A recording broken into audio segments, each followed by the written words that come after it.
ഇപ്പം ജോമോനസിനെ കുറിച്ച് പറയുവാണെങ്കിൽ ഒത്തിരിയേറെ നല്ല ഓർമ്മകൾ തന്നിട്ട് പോയ നല്ലൊരു വൈദികനാണ് ജോമോനസിന്.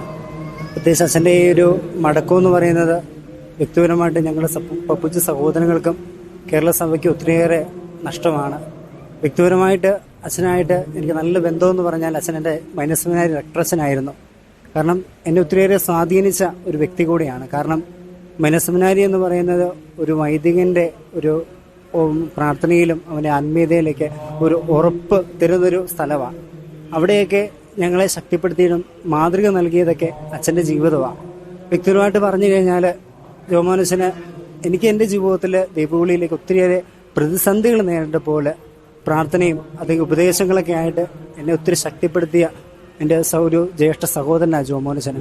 പലപ്പോഴൊക്കെ നമുക്കറിയാം, വീട് വിട്ട് ഞങ്ങൾ സെമിനാരിലൊക്കെ ആയിരിക്കുമ്പോൾ പലപ്പോഴും വീട്ടിലെ ഓർമ്മകളൊക്കെ ആയിട്ട് അല്ലെങ്കിൽ വീട്ടിലാർക്കൊക്കെ എന്തെങ്കിലുമൊക്കെ പറ്റുമ്പോഴൊക്കെ പലപ്പോഴും ഞങ്ങളെ വിഷമിച്ച് ഇരിക്കുമ്പോഴൊക്കെ അച്ഛൻ ഞങ്ങളുടെ അടുത്ത് വന്ന് പലപ്പോഴും ഞങ്ങളെ സ്വാധീനിപ്പിച്ചിട്ടുണ്ട്.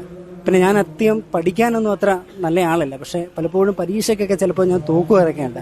അപ്പം ഞാൻ അച്ഛൻ്റെ അടുത്ത് പേടിയോടെ പലപ്പോഴും പരീക്ഷ പേപ്പറൊക്കെ ആയിട്ട് ചെല്ലുമ്പോഴൊക്കെ ഒത്തിരി പേടിച്ചിട്ടാണ് ചെല്ലുന്നത്. പക്ഷേ അച്ഛൻ അതൊക്കെ നോക്കിയിട്ട് എന്നെ ഒരു വാക്ക് പറയാറുണ്ട്, എടാ നീ പരീക്ഷ കാര്യങ്ങളൊന്നുമല്ല ഇതിന് ഇമ്പോർട്ടൻ്റ്, കർത്താവിന് മുമ്പിൽ നീ ജനുവനായിട്ട് ജീവിക്കാൻ നിനക്ക് സാധിക്കുന്നുണ്ടോ, അവിടെയാ മോനെ നിന്റെ ദൈവവിളിയിൽ നീ സന്തോഷം കണ്ടെത്തിയത്.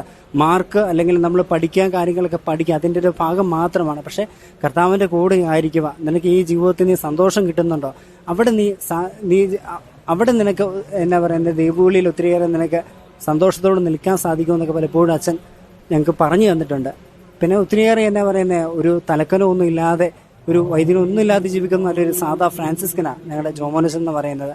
ശരിക്കും അച്ഛൻ്റെ ഈ ഒരു വിയോഗം എന്ന് പറയുന്നത് ശരിക്കും ഞങ്ങൾക്ക് തീരാത്ത ഒരു നഷ്ടമാണ്. ശരിക്കും നമ്മുടെ പല അച്ഛന്മാരുടെ മുഖത്ത് നോക്കിയാൽ പോലും പലപ്പോഴും അച്ഛൻ്റെ വാർത്ത അറിയിച്ചിട്ടും ഒത്തിരിയേറെ പേര് കണ്ണീരോടെയാണ് ആ വാർത്ത കേട്ടത്. അപ്പം കൂടുതലായിട്ടൊക്കെ നമുക്കൊന്ന് പറയാം